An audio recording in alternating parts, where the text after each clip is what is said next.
আসসালামু আলাইকুম ওয়া রাহমাতুল্লাহ। আল্লাহ সুবহানাহু ওয়া তাআলার দরবারে সেজদা অবনত হয়ে শুকরিয়া আদায় করছি। সকলে পড়ছি আলহামদুলিল্লাহ। দুরূদ ও সালাম আমাদের প্রাণাধিক প্রিয় নবী এবং নেতা জনাবে মুহাম্মদ রাসূলুল্লাহ সাল্লাল্লাহু আলাইহি ওয়াসাল্লামের। সম্মানিত হাজিরিন, আজকের এই রমজানের বিশেষ মুহূর্তে আল্লাহর কাছে সেই সমস্ত মর্দে মুমিনদের জন্য দোয়া করছি যারা আল্লাহর দ্বীনকে বিজয়ী করার জন্যে তাদের জীবনের সবচেয়ে প্রিয় জীবনটা কুরবানি করেছেন। বিশেষ করে আমাদের বাংলাদেশে যারা ইসলামের জন্য জীবন দিয়েছেন, ওলামায়ে হযরত, আরও বিশেষ করে এই 24-এর যে গণ অভ্যুত্থান, যার কারণে আজকে আমরা গতকাল সোশ্যাল মিডিয়ায় একটা নিউজ দেখে খুবই ভালো লাগলো যে বাংলাদেশের গুরুত্বপূর্ণ শিক্ষা প্রতিষ্ঠান ঢাকা ইউনিভার্সিটি এবং বুয়েট, যেখানে বিগত বছরগুলোতে পূজা পার্বণ উপলক্ষে সজ্জিত করা হতো, কিন্তু মুসলমান ছেলে এবং মেয়েদের রোজা রাখা এবং ইফতারি করার ক্ষেত্রে বাধ্যবাধকতা আরোপ করত। সেই জায়গাটায় আজকে দেশের একটি ছাত্র সংগঠন তারা হাজার হাজার ছাত্র জনতাকে ইফতারি বিতরণ করছে এবং প্রত্যেকটা হল সুসজ্জিত করেছে। আল্লাহু আকবার, আলহামদুলিল্লাহ। তো যাদের রক্তের বিনিময়ে, হাতের বিনিময়ে, চোখের বিনিময়ে, পায়ের বিনিময়ে আল্লাহ এই পরিবেশটা দিয়েছেন, আমরা তাদের জন্য দোয়া করি আল্লাহ যেন তাদের উত্তম সাজা দেন, আমিন। এবং তাদের যে কারণে তারা জীবন দিয়েছে, যে স্বপ্ন পূরণের জন্য জীবন দিয়েছে, আমরা যেন সেই স্বপ্ন পূরণে এই রমজান মাসে অঙ্গীকারাবদ্ধ হতে পারি। আল্লাহ আমাদেরকে সে তৌফিক দান করেন, বলেন আমিন। প্রিয় উপস্থিতি, আজকে আমাদের গত জুমায় আমরা সিনপসিস আকারে রমজানের ব্যাপারে কোরআন এবং হাদিসের কিছু কথা শুনেছিলাম।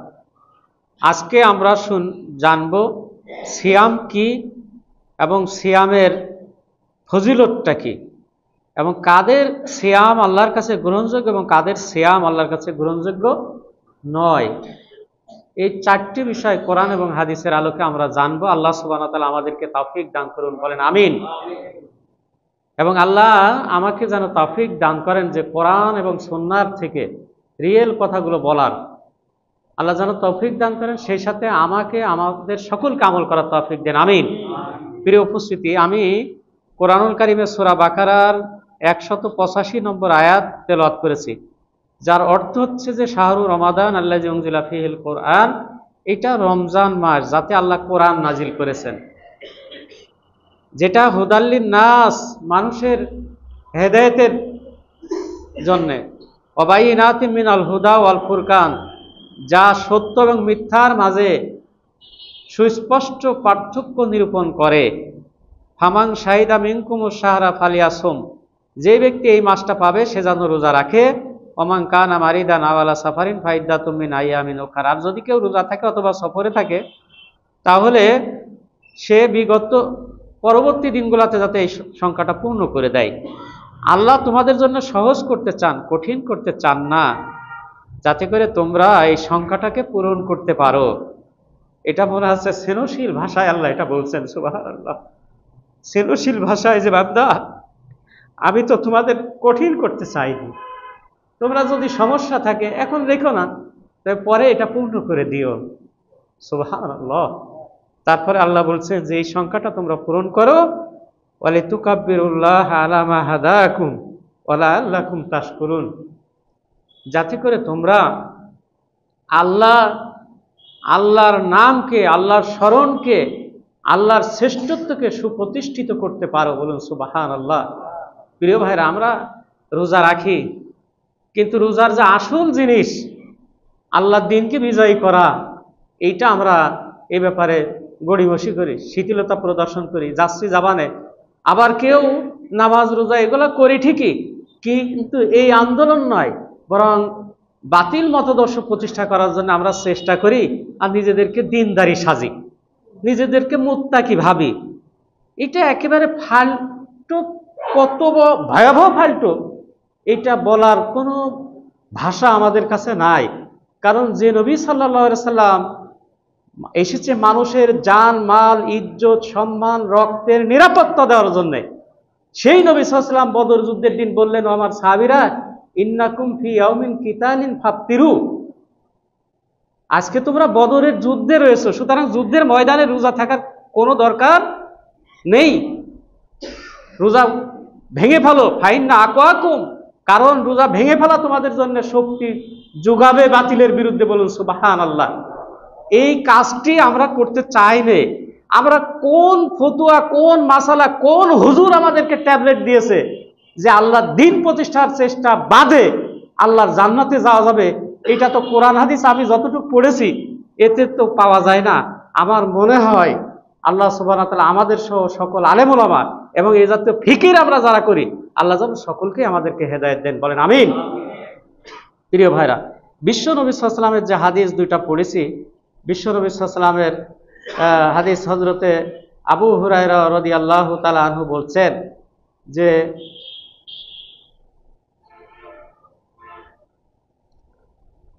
নবী করিম সাল্লাল্লাহু আলাইহি ওয়াসাল্লাম বলছেন যে তার নাসিকা ধুলি মলিন হোক, যার সামনে বিশ্ব নবী সাল্লাল্লাহু আলাইহি ওয়াসাল্লামের নাম উচ্চারিত হলো অথচ সে সাল্লাল্লাহু আলাইহি ওয়াসাল্লাম পড়ল না। আবার বললেন তার নাক ধুলি মলিন হোক, যে রমজান পেল কিন্তু জীবনে গুনাহ খাতা মাফ করে নিতে পারল না। আবার বিশ্ব নবী সাল্লাল্লাহু আলাইহি ওয়াসাল্লাম বললেন যে তার নাক ধুলি মলিন হোক, যে তার পিতামাতাকে বৃদ্ধ অবস্থায় পেল অথচ নিজেকে জান্নাতি বানাতে পারল না। এটা তিরমিজি শরীফে আসছে, আবার মুসলিম শরীফেও এর অংশ বিশেষ একটা বর্ণনা এসছে। দ্বিতীয় যে হাদিসটা পড়েছে, হযরত আনাস বিন মালিক রাদিয়াল্লাহু তাআলা আনহু বলছেন, নবী করিম সাল্লাল্লাহু আলাইহি ওয়াসাল্লাম এই যে মিম্বার, এই যে আপনারা দেখছেন আমি দাঁড়িয়ে আছি, এখানে দেখেন তিনটে তাক আছে। প্রথম তাক, দ্বিতীয় তাক, তৃতীয় তাক। প্রথম তাকে উঠে বললেন যে আমিন, দ্বিতীয় তাকে উঠে বললেন যে আমিন, তৃতীয় তাকে উঠে বললেন যে আমিন। আমিন মানে কি? আল্লাহ রসুল আমিন, রসুল সাল্লাল্লাহু আলাইহি ওয়াসাল্লাম আমিন বলেছেন মানে কি? কবুল হয়ে গিয়েছে। তখন সাহাবীরা বলছেন, ইয়া রাসূলুল্লাহ, আপনি তিনবারই আমিন বললেন, ব্যাপারটা কি? তাহলে এই বিষয়টা জানা আমাদের জন্য দরকার না নাকি? দরকার মনে করছেন তো নাকি? জি, আলহামদুলিল্লাহ। তখন বিশ্ব নবী সাল্লাল্লাহু আলাইহি ওয়াসাল্লাম বললেন যে যখন আমার কাছে আতানি জিবরিল, আমার কাছে জিবরিল আলাইহিস সালাম আসলেন, ফাকালা রাগিমা আনফু ইমরিন যাকারতা ইনদাহু যুকিরাত ইনদাহু ফালাম ইউসাল্লি, যে ওই ব্যক্তির নাক ধুলি মলিন হোক যার কাছে উচ্চারিত হয়েছে তোমার নাম, অর্থাৎ বিশ্ব নবী সাল্লাল্লাহু আলাইহি ওয়াসাল্লামের নাম, কিন্তু সে দুরূদ পড়েনি। তখন আমি বললাম ফাকুল তো আমিন। দ্বিতীয়ত রাগিম আনফু ইমরিন আদরাকা আবওয়াইহি ফালাম ইয়াদখুলিল জান্নাহ, যে ব্যক্তি তার পিতামাতাকে পেল কিন্তু জান্নাতে যেতে পারল না। এই কথাটা যখন জিবরিল আলাইহিস সালাম বললেন তখন আমি ফাকুল তো আমিন, তখন আমি বললাম যে আমিন। তারপরে রগিমা আনফু ইমরিন, তারপর রাসূলুল্লাহ সাল্লাল্লাহু আলাইহি ওয়াসাল্লাম বলছেন যে জিবরিল বললেন যে ওই ব্যক্তির নাসিকা ধুলি মলিন হোক যে রমজান পেল কিন্তু তার জীবনের গুনাহ খাতা মাফ করে নিতে পারল না, সেই ব্যক্তির ক্ষেত্রে আমি কি বলেছি? আমিন বলেছি। আলহামদুলিল্লাহ। তাহলে এই যে তিনটে জিনিসের ভিতরে আমরা একটা অন্তত সবাই এখন অতিক্রম করছে, ঠিক কিনা বলেন? তার মানে রমজান পেয়েছি, আলহামদুলিল্লাহ। আর জান্নাত এমন একটা জায়গা যেখানে একজন মানুষ দুটো জিনিস বাদে ঢুকতে পারবে না। কয়টা জিনিস বাদে বলেন? দুটো জিনিস। এক নম্বর হচ্ছে ঈমান এবং আমলে সলেহ, ঈমান এবং আমলে সলেহ, এইটা বাদে কেউ ঢুকতে পারবে না। দুই নম্বর, কেউ গুনাহ নিয়ে ঢুকতে পারবে না। কি নিয়ে ঢুকতে পারবে না? গুনাহ নিয়ে কেউ ঢুকতে পারবে না। কিন্তু আমরা তো জান্নাতে যাবো ইনশাল্লাহ, ঠিক কিনা? চাই তো ইনশাল্লাহ। তাহলে আমাদেরকে ঈমান এবং আমলে সলেহ নিয়ে যেতে, সাথে করে যেতে হবে। দ্বিতীয়ত গুনাহ না নিয়ে যেতে হবে। তো এই দুটো জিনিস না নিয়ে যাওয়ার জন্য কোরআনুল কারীমের দুইটা আয়াতে স্পষ্টভাবে আল্লাহ বলে দিয়েছেন। একটা হচ্ছে সূরা সফের 10 নম্বর আয়াতে ইয়া আইয়ুহাল্লাযীনা আমানু হাল আদুল্লুকুম আলা তিজারাতিন তুনজিকুম মিন আযাবিন আলীম তুমিনুনা বিল্লাহি ওয়া রাসূলিহি ওয়া তুজাহিদু ফি সাবিলিল্লাহি বিআমওয়ালিকুম ওয়া আনফুসিকুম যালিকুম খায়রুল লাকুম ইন কুনতুম তা'লামুন। এইবার আল্লাহ বলছেন ইয়াগফির লাকুম যুনুবাকুম ওয়া ইউদখিলকুম জান্নাতিন তাজরি মিন তাহতিহাল আনহার। তাহলে এর আগের অংশের অর্থটা, হে ইমানদারগণ, আমি কি তোমাদেরকে একটি ব্যবসার কথা বলবো না, যে ব্যবসাটি তোমরা করলে তোমাদেরকে কঠিন শাস্তি থেকে আল্লাহ মুক্তি দেবেন। সেই ব্যবসাটা হচ্ছে তুমিনুনা বিল্লাহি ওয়া রাসূলিহি, তোমরা আল্লাহ এবং তার রাসূলের উপর ঈমান আনবে। ওয়া তুজাহিদুনা ফি সাবিলিল্লাহি বিআমওয়ালিকুম ওয়া আনফুসিকুম, আর তোমাদের জান আর মাল দিয়ে, জান দিয়ে মানে কি সময় দিয়ে, জান আর মাল দিয়ে আল্লাহর দ্বীন প্রতিষ্ঠার জন্য চেষ্টা করবে।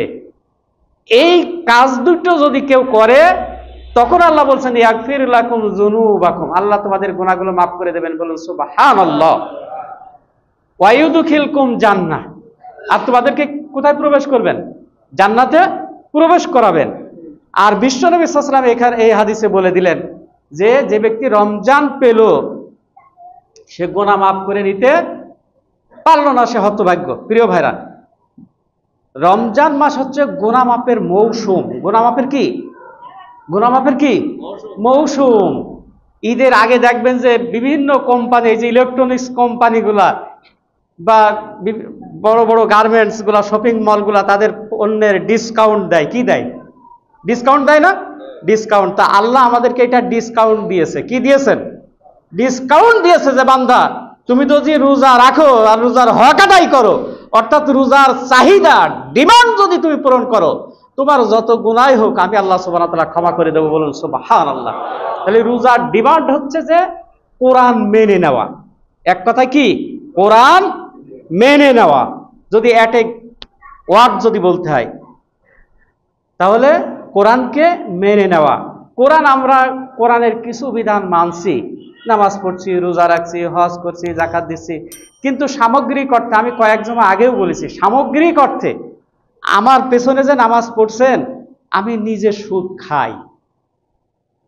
কি খাই? সন্দেহ লাগছে? সন্দেহের কোনো কারণ নেই। কেন? আমার বেতন হয় রূপালী ব্যাংকে, এটা সুদ ভিত্তিক না সুদ মুক্ত? ওতে 1000 টাকা মিনিমাম রাখা লাগে না লাগে না? ওই টাকা কি ব্যাগ বসিয়ে রাখে? কাজে লাগে। তার একটা যত কিঞ্চিত হলেও ঢোকে, ঢোকে না? ঢোকে না? তাহলে এই ব্যবস্থা রেখে কেউই, হুজুর কেন, পীর কেন, ক্ষীর কেন, যত বড় ওলি আল্লাহ গাউস হোক না কেন, যত বড় মানেরই মানুষ হোক না কেন, কেউই সুদ মুক্ত নয়, কেউই অন্যায় অপকর্ম মুক্ত নয়। আর এই কারণেই রোজাদারকে আল্লাহর নির্দেশে বিশ্বনবী সাল্লাল্লাহু আলাইহি ওয়াসাল্লাম বদরের প্রান্তরে নিয়ে গিয়ে বললেন যে আমার সাহাবীরা তোমরা রোজা ভেঙে ফেলো, কারণ এটা যুদ্ধের মাঠ, এখানে বাতিলের বিরুদ্ধে লড়াই করতে হবে, শক্তির প্রয়োজন, খাদ্য খেয়ে তাদের বিরুদ্ধে লড়াই করো। ওই দিন তো আল্লাহর নবী সাল্লাল্লাহু আলাইহি ওয়াসাল্লাম বলতে পারতেন যে তোমরা রোজা ভেঙে না, ভাঙতে বলেছে? তাহলে এই রোজার মূল শিক্ষা হচ্ছে আল্লাহর দ্বীন প্রতিষ্ঠার জন্য চেষ্টা করা। আমরা রাজি আছি তো ইনশাআল্লাহ? মনে রেখেন কিয়ামতের ময়দানে আপনাদের সাথে আমার দেখা হবে ইনশাআল্লাহ। যদি আল্লাহর দ্বীন প্রতিষ্ঠার জন্য চেষ্টা কোনোভাবেই না করেন তাহলে নিঃসন্দেহে ওই দিন আটকা পড়ে যেতে হবে, এতে কোনো সন্দেহ নেই। আল্লাহ যেন আমি যে বক্তব্য দিলাম, আল্লাহ যেন আমাকে আমল করার তৌফিক দেন, বলেন আমিন। আমাদের সকলকে তৌফিক দেন, বলেন আমিন। প্রিয় ভাইরা, সিয়াম, সিয়ামটা কি জিনিস? তো এর আগে আরো কয়েকটা জিনিস জানা দরকার। 1 নম্বর হচ্ছে যে সিয়াম কাদের উপরে ফরজ, কেন ফরজ, কখন ফরজ করা হয়েছে, আর এই মাসটাই কেন ফরজ করা হয়েছে, এর উদ্দেশ্য কি, এই 5টি মৌলিক জিনিস আমাদেরকে খোঁজা দরকার। সিয়াম ফরজ করা হয়েছে ইমানদারদের উপরে। কাদের উপরে বলেন? ইমানদারদের উপরে। সূরা নিসার 76 নম্বর আয়াত আপনি খোঁজেন, আল্লাযীনা আমানু ইউকাতিলুনা ফি সাবিলিল্লাহ ওয়াল্লাযীনা কাফারু ইউকাতিলুনা ফি সাবিলিত তাগুত। যারা ইমানদার তারা সংগ্রাম করে আল্লাহর পথে, যারা কাফের তারা সংগ্রাম করে বাতিলের পথে। সূরা মুহাম্মদে যান, আল্লাহ কি বলছেন? আল্লাযীনা কাফারু দাল্লাস, আল্লাযীনা কাফারু দাল্লা আমালাহুম আল্লাযীনা কাফারু ইয়াসুদ্দুনা আন সাবিলিল্লাহ, যারা কুফরি করেছে, যারা আল্লাহর পথে বাধা দিয়েছে, আল্লাহ তাদের সমস্ত আমলগুলা বরবাদ করে দিয়েছে। কেন করে দিয়েছে? আল্লাহ সুবহানাহু ওয়া তাআলা সূরা মুহাম্মদের 3 নম্বর আয়াতে বলেছে, যালিকা বিআন্নাল্লাযীনা কাফারু তাবাউল বাতিলা ওয়ান্নাল্লাযীনা আমানু তাবাউল হাক্কা মির রাব্বিহিম ওয়া কাফারা আনহুম ইলা আখিরিল আয়াত। আল্লাহ সুবহানাহু ওয়া তাআলা এখানে বলছেন যে যারা কাফের তারা বাতিলকে অনুসরণ করেছে। এটা সূরা মুহাম্মদের 3 নম্বর আয়াতে পাবেন। কোন সূরায় পাবেন? সূরা মুহাম্মদের 3 নম্বর আয়াতে পাবেন যে যারা কাফের তারা বাতিলকে অনুসরণ করেছে, এ কারণেই তাদের সমস্ত আমল বরবাদ করে দেওয়া হয়েছে। আর সূরা মুমিনুনের 26 নম্বর আয়াতে আমরা মনে করি রাষ্ট্র, সরকার, আইন এইগুলা দিন, ইসলাম, ধর্ম এগুলা থেকে পৃথক। এখানে সেটার প্রমাণ আল্লাহ সুবহানাহু ওয়া তাআলা দিয়েছেন, ওয়াকালা ফিরআউনু দারুনি আক্তুল মূসা ওয়ালিয়াদু রাব্বাহু ইন্নী আখাফু আইয়ুবাদদিলা দীনাকুম আও আইয়ুযহিরা ফিল আরদিল ফাসাদা। সূরা মুমিন। কোন সূরা? সূরা মুমিনের 26 নম্বর আয়াতে আল্লাহ দ্ব্যর্থহীন কণ্ঠে ঘোষণা দিয়েছে। ফেরাউন বলল তার সভাসদদেরকে যে তোমরা আমাকে ছেড়ে দাও, আমি মূসাকে হত্যা করব, সে তার রবকে ডাকুক, কারণ আমার ভয় হয় সেই প্রতিষ্ঠিত এই রাষ্ট্র ব্যবস্থাকে পরিবর্তন করে দেবে। প্রতিষ্ঠিত এই রাষ্ট্র ব্যবস্থাকে কি করে দেবে? পরিবর্তন করে দেবে। আমরা ঈমানদার, আমরা রোজাদার, কিন্তু আপনি এই বর্তমান গভর্নমেন্ট কি ইসলামের গভর্নমেন্ট? শুধুমাত্র ইসলামের ব্যাপারে একটু সহনশীল, তাই আজকে সকল মানুষ নির্বিঘ্নে কোরআনের কথা যেমন শুনতে পারছে, বলতে পারছে। ঠিক কিনা বলুন? তাহলে এই দেশের সরকার যদি ইসলামের হয়ে যায়, তাহলে কালেমার পতাকা সর্বত্র যেমন উড়বে, সকল মানুষ যেমন নিরাপত্তা পাবে, সমৃদ্ধি পাবে, ইজ্জত পাবে, ঠিক তেমনি ভাবে দ্বীনের কথা সুস্পষ্টভাবে বলতে পারবে, শুনতে পারবে বাধাহীন ভাবে। বলুন সুবহানাল্লাহ। তাহলে সেই সমাজ ব্যবস্থা কায়েম করা দরকার নয়? রোজা শুধুমাত্র সওয়াবের জন্য আসে নাই, রোজা শুধুমাত্র তথাকথিত তাকওয়ার জন্য আসে নাই, রোজা এসেছে আল্লাহর দ্বীনকে বিজয় করার জন্য। বদর যুদ্ধ যার প্রমাণ। ঠিক কিনা? এই চেতনা যারা লালন করে না, রোজা আসলে তাদের কোনো কাজে আসবে না। প্রিয় ভাইরা, তাহলে রোজা কাদের উপরে ফরজ হয়েছে আর ইমানদার কারা? শুধুমাত্র একটা আয়াত বললাম, কোরআনে অসংখ্য জায়গায় আছে এই কথাগুলো। কখন ফরজ করা হয়েছে? শাহরুর রমাদান, রমজান মাসে। এই রমজান মাসে রোজা ফরজ। এটা শুধু আমাদের উপরে নাই, অতীতে যারা ইমানদার ছিল তাদের উপরেই রোজা ফরজ ছিল। সংখ্যায় কম বেশি হতে পারে। এবং আরেকটি মজার ব্যাপার হলো যে এটা এমন একটি মাস যে মাসে আল্লাহ কোরআন নাজিল করেছে। শুধু কোরআনই নাজিল করে নাই, পৃথিবীতে সবচেয়ে বড় আসমানি কিতাব যে 4খানা সহ সকল আসমানি কিতাব হচ্ছে এই রমজান মাসেই নাজিল হয়েছে। আরো সিগনিফিক্যান্ট ব্যাপার হলো বদর যুদ্ধই নয়, মক্কা বিজয় হয়েছে এই মাসেই। ঠিক কিনা? মক্কা বিজয়ের দিনও সাহাবীরা রোজা ভেঙেছে। কি করেছে? সাহাবীরা রোজা ভেঙেছে। এটা আপনারা তাফহিমুল কোরআনের সূরা বাকারার 183 থেকে 88 নম্বর আয়াতের তাফসির যদি আপনারা দেখেন, একটু কষ্ট করে যদি দেখে নেন, ওখানে দেখবেন যে মক্কা বিজয়ের দিন, বদর যুদ্ধের দিন। হাদিস দিয়ে মরহুম মুফাসসির লিখেছেন যে আসহাবে রাসূলগণ ওই দিন রোজা ভেঙেছে। বলুন সুবহানাল্লাহ। সুতরাং এই রোজা যারা আমরা রাখছি, আমাদের বড় দায়িত্ব হলো আল্লাহর দ্বীন প্রতিষ্ঠার জন্য প্রাণান্তকার চেষ্টা করা। সিয়ামটা হলো এটা আল ইমসাক, আল ইমতেনা, আর তার্ক, অর্থাৎ কিছু বৈধ, অবৈধ তো বটেই, কিছু বৈধ কাজ থেকেও বিরত থাকা আল্লাহর সন্তুষ্টির জন্য সুনির্দিষ্ট সময় পর্যন্ত। এটাকেই হচ্ছে রমজান বলা হয়। আর পরিভাষায় বলা হচ্ছে তাআব্বুদ লিল্লাহি সুবহানাহু ওয়া তাআলা বিল ইমসাক আনিল আকলি ওয়া শারবি ওয়াল জিমা ওয়া সাইরিল মুফাত্তারাতি মিন তুলুইশ ফাজরি ইলা গুরুবিশ শামস। সূর্যোদয় থেকে সূর্যাস্ত পর্যন্ত আল্লাহর সন্তুষ্টির জন্য খাদ্যদ্রব্য এবং জৈবিক ক্রিয়া থেকে নিজেকে বিরত রাখার নামই হলো রোজা। রোজার ফজিলতের ব্যাপারে কিছু কথা বলতে হয়। রোজার ফজিলতের ব্যাপারে বিশ্ব নবী সাল্লাল্লাহু আলাইহি ওয়াসাল্লাম বলছেন যে বান্দার প্রত্যেকটি আমল তার খুলুসিয়াতের ভিত্তিতে। কিসের ভিত্তিতে? যদি এই হাদিসে খুলুসিয়াত শব্দটা উল্লেখ নেই, খুলুসিয়াতের ভিত্তিতে 10 থেকে 700 গুণ বাড়ানো হয়। কত গুণ? 10 থেকে 700 গুণ বাড়ানো হয়। কিন্তু বিশ্বনবী সাল্লাল্লাহু আলাইহি ওয়াসাল্লাম বলছেন যে আল্লাহ বলেছেন ইল্লা সাওম, কে? ইল্লা সাওম, রোজা ব্যতীত। কেন? কেন? ফাইন্নাহু লি, কারণ হচ্ছে রোজা আমার জন্যে, ওয়া উজ্জি বিহ, আর এই রোজার পুরস্কার আমি নিজে দেবো, বলুন সুবহানাল্লাহ। এখন যদি ডক্টর ইউনূস কাউকে বলে যে বেটা তুমি এই কাজটা করে আসো, ওর আমি তোমার একটা গিফট দিবার, এ তো 55,000 বর্গ মাইলের প্রেসিডেন্ট, ওর 1 সেকেন্ডের বিশ্বাস নেই, ঠিক কিনা? ও সামনে তাকালে পিছনে কি আছে কিছু দেখে না, ঠিক বলছি না বেঠিক বলছি? ওর নিজের শরীরের এমন অঙ্গ প্রত্যঙ্গ আছে দুনিয়ার কোন প্রযুক্তি খাটিয়ে সে দেখতে পাবে না, এমন জায়গা আছে না নেই? এ যদি বলে যে একটা পুরস্কার দেবার, ওই ব্যবসা আর পেছনে তাকাবে? হ্যাঁ, ও কি দেবে? না একটা স্বর্ণের একটা খণ্ড দেবে, ঠিক কিনা? কিন্তু আল্লাহ সুবহানাহু ওয়া তাআলা টোটাল জগতের মালিক, সে আল্লাহ সুবহানাহু ওয়া তাআলা, হাদিস এসেছে সর্বনিম্ন জান্নাত যে পাবে তারও এরকম 10টা দুনিয়ার সমপরিমাণ জায়গা তারে দেওয়া হবে, বলুন আল্লাহু আকবার। উনি বলছেন আল্লাহর দ্বীন প্রতিষ্ঠার জন্য চেষ্টা করো, আর আমরা জাতীয়তাবাদ, ধর্মনিরপেক্ষতাবাদ, মানে হাবিজাবিবাদের পেছনে ঘুরে নিজের জীবনকে জাহান্নামের আগুন দিয়ে পোড়ানোর জন্য আমরা মিছিল করে বেড়াচ্ছি, ঠিক কিনা? এই জাতীয় গরিত কাজ থেকে আমাদেরকে বিরত থাকা আমাদের জন্যই কল্যাণকর। আল্লাহ আমাদেরকে কবুল করুন, বলেন আমিন। তো প্রিয় ভাইরা, তাহলে অপরিমিত পুরস্কার আল্লাহ সুবহানাহু ওয়া তাআলা রোজাদারদেরকে দেবেন।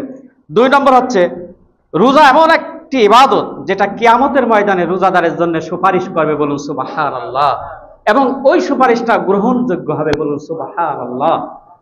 3 নম্বর হচ্ছে যে রোজাদারের জন্য আল্লাহ সুবহানাহু ওয়া তাআলার ওয়াদা রয়েছে যে আল্লাহ সুবহানাহু ওয়া তাআলা তাকে মাফ করে দেবেন এবং বড় পুরস্কারে ভূষিত করবেন, বলুন সুবহানাল্লাহ। তারপরে রোজা হলো গুনার কাফফারা। কিসের কাফফারা? গুনার কাফফারা। গুনাহ সব ডিলিট হয়ে যাবে, বলুন সুবহানাল্লাহ। রোজা হচ্ছে ঢাল স্বরূপ। রোজা কি? ঢাল। ঢাল দিয়ে যেমন যুদ্ধের ময়দানে মানুষ নিজেকে সেভ করে, রোজা হচ্ছে মানুষের গুনাহ থেকে মানুষকে সেভ করে দেয়, বলুন সুবহানাল্লাহ। রোজা হচ্ছে জান্নাতে যাওয়ার, জান্নাতে প্রবেশ করার মাধ্যম, বলুন সুবহানাল্লাহ। তারপরে রোজাদারের মুখের গন্ধ, এটা আল্লাহর কাছে খুবই খুবই প্রিয়, বলুন সুবহানাল্লাহ। তাহলে রোজাদারের কত মর্যাদা আল্লাহ সুবহানাহু ওয়া তাআলা দিয়েছে। 8 নম্বর সর্বশেষ হচ্ছে রোজাদারদের জন্য আল্লাহ সুবহানাহু ওয়া তাআলা জান্নাতে একটা স্পেশাল গেট রেখে দিয়েছে, বলুন সুবহানাল্লাহ। তাহলে এই যে এতগুলো পুরস্কার, শুধুমাত্র না খেয়ে থাকলেই কি এগুলো হবে? হ্যাঁ, এগুলা যে হবে না, বিশ্ব নবী সাল্লাল্লাহু আলাইহি ওয়াসাল্লাম আরেকটি হাদিস দিয়ে প্রমাণ করে দিয়েছেন, এবং এই হাদিসটা বুখারী এবং মুসলিম শরীফে এসেছে। বিশ্ব নবী সাল্লাল্লাহু আলাইহি ওয়াসাল্লাম বলছেন, মান লাম ইয়াদা কাওলা জুরা ওয়াল আমালা বিহি ফালাইসা লিল্লাহি হাজাতুন আইয়াদা তাআমুহু ওয়া শারাবুহু। যিনি মিথ্যা কথা এবং মিথ্যা কাজ থেকে বিরত থাকলো না, তার না খেয়ে থাকাটা আল্লাহর কোনো আসে যায়। অনুরূপভাবে বিশ্ব নবী সাল্লাল্লাহু আলাইহি ওয়াসাল্লাম বলছেন, মান কাম্মিন সাইমিন লাইসা সিয়ামা। এমন অনেক রোজাদার আছে যার রোজা আল্লাহর কাছে গ্রান্ট হয় না। অকাম্মিন কাইমিন লাইসা কিয়ামা। এমন অনেক নামাজি আছে যার নামাজ আল্লাহর কাছে গ্রান্ট হয় না। তার মানে কি? তার মানে ইমানের যে দাবি, রোজার যে দাবি, এই দাবিও পূরণ করে না। 140 টাকার লেবু বা 20 টাকার লেবু বেচছে 80 টাকা। হ্যাঁ, এই বড় দাড়ি, ওই বড় জুব্বা, আর কি হবে দাঁড়িয়ে? এ তো কাপড়, আমার কাপড়টা লম্বা, এই কাপড় বাজারে আছে না নেই? এ তো মুসি মেথর, হিন্দু বৌদ্ধ ইহুদি খ্রিস্টান সবাই বানিয়ে গায়ে দিতে পারে, ঠিক কিনা? আমার দাড়ি, মনমোহন সিংয়েরও তো দাড়ি ছিল, এখন নরেন্দ্র মোদীরও দাড়ি আছে, তাই বলে কি ইমান না থাকলে কি সে জান্নাতে যেতে পারবে? সে হয়তো শেষ জীবনে ইমান আনতে পারে, এটা আল্লাহ মালুম। আমি তাদের নাম নিলাম বলে কটাক্ষ করলাম না। এটা না কাটলে এমনি গজাবে, তা আপনি বাক্সের ভিতরে থাকেন আর আইসিইউতে থাকেন, ঠিক কিনা? ওর কাজই হচ্ছে গজানো, বড় হওয়া, ঠিক কিনা? ও বড়ই হতে থাকবে। শুধুমাত্র এ দিয়ে আপনি জান্নাতে যাবেন, এ দিয়ে যাবেন আর এ দিয়ে যাবেন, এইটা কল্পনা করা যাবে না। আপনার কাজ, আপনার আমল, এটাকেই আপনাকে জান্নাতে নেবে অথবা জাহান্নামে দেবে। সুতরাং রোজাকে আমাদের যথার্থভাবে রাখতে হবে। আল্লাহ আমাদেরকে তৌফিক দান করুন, বলেন আমিন। তাহলে রোজা কাদের কবুল হবে, কাদের কবুল হবে না সেটা হয়ে গেল। তাহলে কাদের কবুল হবে সেটা তো জানা দরকার। এটা বিশ্বনবী সাল্লাল্লাহু আলাইহি ওয়াসাল্লাম একটি হাদিস বলছেন, সময় হয়ে যাচ্ছে, একটি হাদিসই বলি। এটাও আবু হুরায়রা রাদিয়াল্লাহু তাআলা আনহু বর্ণনা করছেন এবং বুখারী মুসলিম শরীফের হাদিস। মান সামা রমাদানা ঈমানা ওয়া ইহতিসাবান গুফিরা লাহু মা তাকাদ্দামা মিন যামবি। যে ব্যক্তি ঈমানের সাথে এবং ইহতিসাবের সাথে, ঈমানের সাথে মানে কি, ওই যে ঈমানের যে গুণ, লড়াই করবে কার পথে, কার পথে করবে? বিএনপির পথে, আওয়ামী লীগের জন্য, মানব রচিত কোন মতবাদের জন্য? আমি খোলামেলা কথা বললাম, কারণ কিয়ামতের দিন আমাকে কৈফিয়ত দিতে হবে যে বান্দা তুমি যদি একটু খোলামেলা বলতে তাহলে হয়তো আমার ওই বান্দা হয়তো সৎপথে আসতো। কারণ তাদের স্লোগানে, তাদের কোন জায়গায় না আছে কোরআন, না আছে নবীর আদর্শ, আছে? কথা বলেন, আছে? তাহলে ওর পেছনে ছুটে কোন অবস্থাতেই আপনি যতই কালো করেন না কেন, যদি আপনারে জান্নাতে দেয়, তাহলে আব্দুল্লাহ বিন উবাইর সাথে ইনজাস্টিস হয় না হয় না? তাহলে আল্লাহ যে কোরআনে বললেন আলাইসাল্লাহু বিআহকামিল হাকিমিন, তাহলে এই আয়াতটা মিথ্যা হবে না? অথচ আল্লাহ বললেন যালিকাল কিতাবু লা রাইবা ফীহি, এটি এমন একটি কিতাব যাতে কোনো সন্দেহ নেই, যা বর্ণনা করা হয়েছে সব কি সঠিক। তাহলে বেঠিক হয়ে যায় না? কিসের জন্যে? চুরি করার জন্যে, লুটপাট করার জন্যে? যে সাদা আজ থেকে 1 বছর আগে যারা নিচ্ছিল, আজকে আবার আর একজন নিচ্ছে, শুধুমাত্র বডি সেন্স। কি সেন্স? শুধুমাত্র বডি সেন্স। কথা কি মিথ্যা? এই যে জীবননগরের বাঁকা ইউনিয়নের কৃষকরা সার পাচ্ছে না, উনি 250 বস্তা কি একটু প্লাস মাইনাস হতেও পারে, ওই ইউনিয়ন সচিবের সাথে যুক্তি বুদ্ধি করে পাচার করে দিচ্ছিল। যারা পড়েছে, হ্যাঁ, তেলগুলা ভিতরে দোকানে রেখে দিচ্ছে এবং ওই যে কি ইনটেক করা বোতলগুলো, ওইগুলা খুলে বিক্রি করছে লাভ করার জন্য। হ্যাঁ, এইগুলা ক্ষমতার পাদপৃষ্ঠে না থেকে কোনো মানুষের পক্ষে সম্ভব? আগে যারা করছিল চেঞ্জ হয়েছে, এদের ছত্রছায়া করছে। সুতরাং আমরা কি এটা চাই? আমরা এমন মানুষ এবার পাঠাতে চাই যারা এগুলাকে নির্মূল করবে। কারা নির্মূল করবে? যারা নিজেরা এগুলা চায় না, ঠিক কিনা? যারা এগুলা নিজেরা চায় না। রাজি আছেন তো? এটা কিন্তু রমজানের প্রধান শিক্ষা। এই শিক্ষা যদি আমরা না নিতে পারি তাহলে কিন্তু আমরা ব্যর্থ হয়ে যাব। আল্লাহ আমাদের প্রতি দয়া করুক, আমিন। প্রিয় ভাইরা, এবার আমরা আসবো যে এই যে আলোচনা আমরা শুনলাম, বললাম, তাহলে আমাদের এখান থেকে শিক্ষাটা কি? শিক্ষা হচ্ছে আমরা 5টা নেব। 1 নম্বর হচ্ছে বেশি বেশি অর্থসহ কোরআন পড়ব। কি পড়ব? অর্থসহ, শুধুমাত্র মন্ত্রের মতো পড়া নয়, অর্থসহ। দ্বিতীয়ত হচ্ছে বেশি বেশি দোয়া, ইস্তেগফার, জিকির। আর শেষ রাতে আল্লাহর কাছে উঠি তো বটেই, ঠিক কিনা? সেহরি খাই আমরা তো একটু 20 মিনিট আগে উঠবো, পারবো না ইনশাল্লাহ?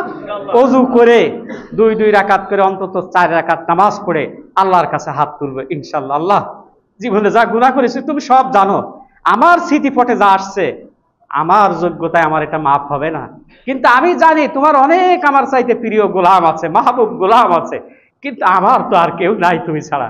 তুমি আমাকে মাফ করে দাও মাবুদ, তুমি আমাকে সৎ পথে নিয়ে আসো মাবুদ। এ দোয়া করতে পারবো না ইনশাল্লাহ? আল্লাহ কবুল করুন, আমিন। 3 নম্বর হচ্ছে গীবত, পরনিন্দা, পরচর্চা সহ সকল প্রকার অন্যায় ও গর্হিত কাজ থেকে ওই যে ঈমান ও ইহতিসাবান, মানে আত্মসমালোচনার সাথে, আত্মপর্যালোচনার সাথে রোজা রাখবে। এই কাজটি আমরা করব ইনশাল্লাহ। 4 নম্বর হলো বাতিল যত মতদর্শ আছে সব মতদর্শ থেকে নিজেকে ফিরিয়ে রাখবে, বিরত রাখবে ইনশাল্লাহ। 5 হচ্ছে আল কোরআনের রাজত্ব প্রতিষ্ঠার জন্য আমি ইসলামী আন্দোলনের দুর্বার গতিসম্পন্ন কর্মী হব ইনশাআল্লাহ। আল্লাহ সুবহানাহু ওয়া তাআলা আমাদেরকে কবুল করুন, আমিন।